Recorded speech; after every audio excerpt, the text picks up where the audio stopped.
Market आया था, पापा की तबीयत ख़राब है, कोई दिखाने तो कोई डॉक्टर मिला नहीं, तो अपने दोस्त के यहाँ से दवाई ले रहा हूँ। सिफोडॉक्सिम, एसिक्लोपैरा, प्लेन पैरासीटामोल 650। देखते हैं, नहीं तो कल डॉक्टर को दिखाएंगे। कोई भी नहीं है, आज संडे है ना, वो गाड़ी खड़ी।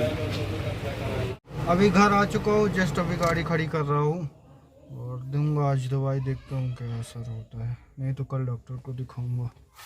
कोई डॉक्टर था ही नहीं, और जो बाहर से भी आते हैं वो रिटर्न हो गए थे डिस्ट्रिक्ट को, और जो यहाँ के थे वो ऑलरेडी चले गए थे डिस्ट्रिक्ट को। आपको मालूम है ना कि लोग छोटी जगह से बड़ी जगह भागते हैं, वो प्रॉब्लम है। कोई डॉक्टर था ही नहीं। फ़िलहाल सिफोडॉक्सिम लाया हूँ। सिफोडॉक्सिम की एक ही प्रॉब्लम है कि ये जो गवर्नमेंट के रूल, जो एमआरपी रिस्ट्रिक्शन में होता है उस पे नहीं आता। आपका सिफेक्जिम होता है, ये सब आते हैं, पर ये नहीं आता, इसलिए इसका रेट ज़्यादा होता है। वहीं पे आप सिफेक्जिम लेंगे वो सस्ता पड़ता है। आपने सुना होगा ना कि एक समय गवर्नमेंट रूल लाई थी कि रूल रेगुलेशन में जो दवाइयाँ पड़ती हैं, अंडर आती हैं, उनका रेट कम होता है। जो न्यू बनती है, न्यू मॉलिक्यूल होते हैं, और कुछ ऐसे मॉलिक्यूल्स होते हैं जो अंडर एमआरपी में नहीं आते, तो उनका रेट फिर कंपनी अपने हिसाब से डिसाइड करती है। जैसे सिफोडॉक्सिम है, ये नहीं आता, उसमें सिफेक्जिम आता है, कुछ ऐसे ही पैरासीटामोल भी आता है, कुछ और हैं दवाई। मेरे को तो बहुत दिन हो गए, अब मैं इतना ध्यान नहीं देता, किसी को दूंगा। 2 बार मैं कल शाम को आई थी तो पैरासीटामोल दे चुका हूँ। आज अभी रिसेंट में अभी 6:30 बज रहे हैं, 4 के अप्रॉक्स मैंने दिया था, तो अभी फीवर उतरा था तब लेके गया था। और जस्ट अभी 3 दिन पहले बारिश हुई है, शायद उसके कारण इन्फेक्शन हुआ हो।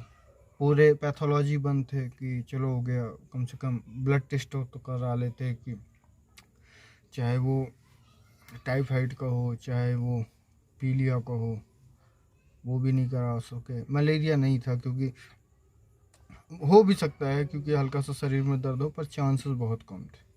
ऐसा लग रहा है कि जो मौसम चेंजिंग वाले फीवर आते हैं वो बहुत एक्सट्रीम आते हैं, बहुत तेज़ आते हैं। या फिर आपके ये मलेरिया के हो गए, टाइफाइड के फीवर हल्के हल्के रहते हैं। आपका जो पीलिया का फीवर रहता है वो भी हल्का फुल्का रहता है। फीवर तो बहुत कारणों से आते हैं, पर जो जनरल में है, जैसे जनरल में आप टाइफाइड के शिकार होंगे, पीलिया के शिकारी मतलब डिजीज़ होगी, या फिर आपको मलेरिया की डिजीज़ होगी। मलेरिया तो अभी अप्रॉक्स बहुत कम हो गया है। फिर उसके बाद वायरल इन्फेक्शन आता है, उनमें भी अब कोरोना के टाइम से अब थोड़ा वायरल इन्फेक्शन में थोड़ा सा फीवर बढ़ गया है। अब जैसे ही हम लोगों की इम्यून सिस्टम अच्छा स्ट्रांग हो जाएगी तो ये भी फीवर वही नॉर्मल ही रहेगा। पर कभी कभी ऐसा होता है कि जो वायरल अचानक से मौसम चेंजिंग के कारण इन्फेक्शन बढ़ते हैं, उनमें फीवर बहुत ज़्यादा बढ़ता है। तो नॉर्मल आपकी जो सिफेक्जिम हो गई या फिर आपका सिफोडॉक्सिम हो गई, पहले तो टेट्रासाइक्लिन से भी अच्छा काम हो जाता था, पर जहाँ तक इनकी बात है तो इनसे आप नॉर्मल है तो सही भी हो जाता है। वहीं घाव की बात करें तो एमॉक्सिसिलिन बहुत अच्छा काम करता है, ये तो फिर टॉप में आता है। और जो आपका अगर रेजिस्टेंस बिल्डअप कर लिया है आपका बैक्टीरिया, तो फिर उसके बाद आपको उसके साथ कॉम्बिनेशन यूज करना पड़ता है। मेरे को ध्यान नहीं आ रहा है, बहुत में देखोगे आप, जैसे अमोक्सिसिलिन क्लेवनिक एसिड के साथ, तो इनमें क्लेवनिक एसिड होता है जो कि उसके जो बैक्टीरिया के ऊपर जो लेयर बन जाती है रेजिस्टेंस की, उसको काटता है, फिर दवाई इंटर करती है, तो फिर इन्फेक्शन।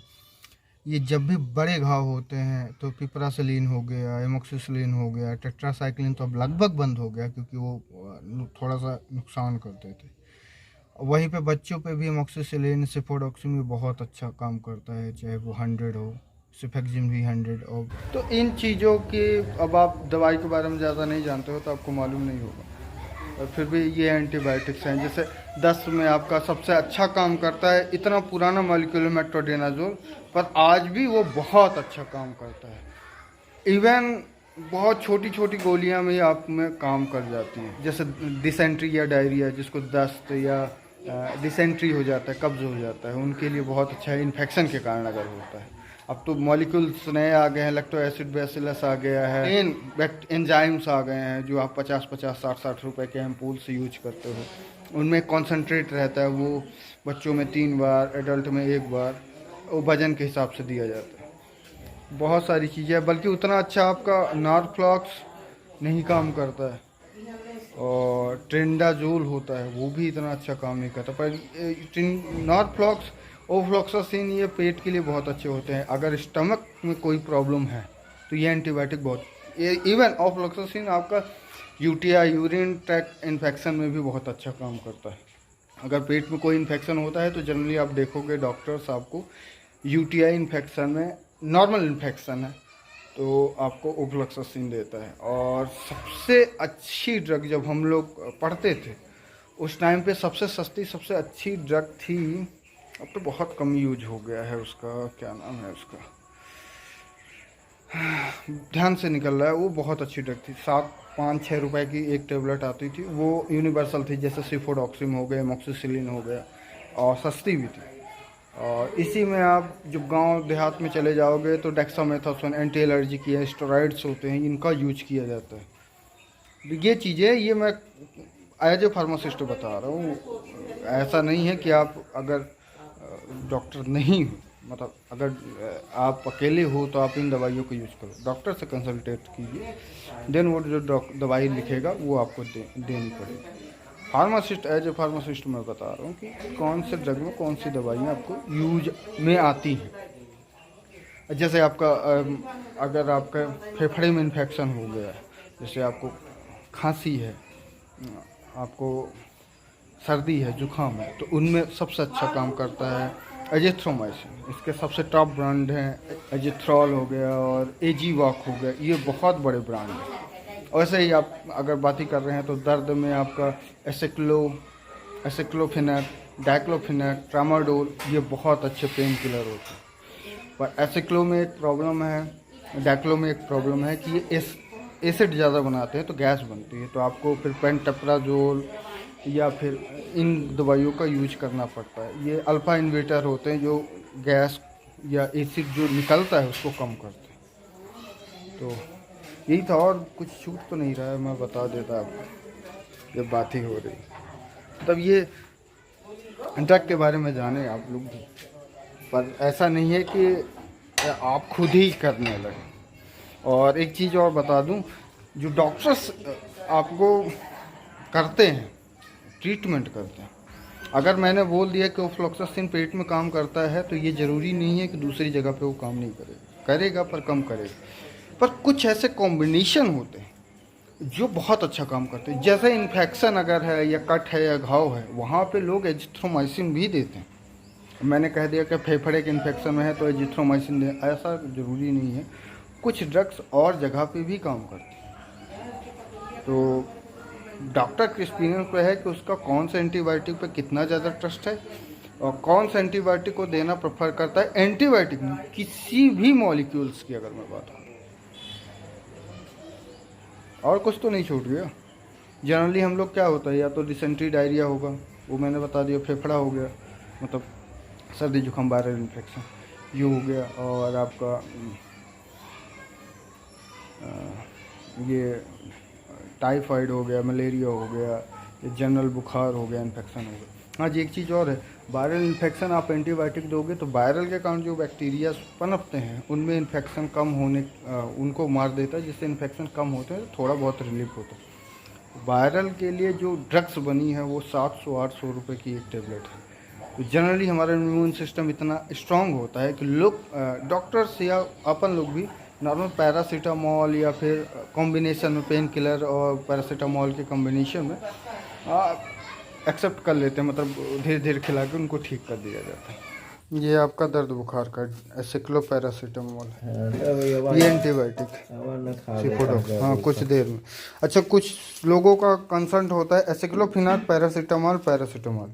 जनरली जब भी आप बीमार होते हैं तो डॉक्टर्स आपको प्लेन पैरासीटामॉल कहते हैं कि आप खाओ, क्योंकि कॉम्बिनेशन कभी भी उतना अच्छा काम नहीं करता है। मैं प्रैक्टिकल में अपने आप से बताऊं, अपने आप से क्या आपसे बताऊं, पैरासीटामोल आप प्लेन खाओगे बुखार उतर जाएगी, वहीं पे आप एसिक्लोपैरा खाओगे उतना जल्दी बुखार नहीं उतरती। आप देखोगे सर्दी जुकाम के में ही लिखा रहता है 150 mg 200 mg पैरासीटामोल, पर उससे बुखार नहीं उतरती। वहीं पे आप 200 mg, बच्चों की बात मैं कर रहा हूँ, 200 mg अगर पैरासीटामोल है तो जल्दी से उतार देती है। तो कॉम्बिनेशन में भी ये है, हाँ, पर हल्का फुल्का है तो काम करता है। पर अगर आप जितना अच्छा प्लेन काम करता है ना, डॉक्टर्स हमेशा जब ज़्यादा होता है तो प्लेन रिकमेंड करते हैं। तो प्लेन जितना अच्छा काम करता है उतना अच्छा कॉम्बिनेशन नहीं काम करता।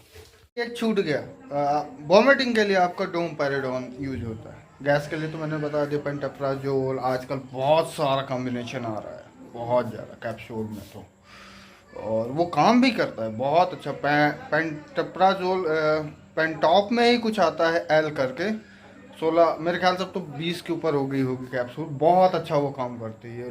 कुछ बिल्कुल मेडिकल छोड़े कम से कम 2015 में मैंने मेडिकल छोड़ा था, तो आज 2007 साल हो चुके हैं। जो याद है वही आपको बता रहा हूँ। मालूम है बहुत सारे लोग नहीं देखेंगे।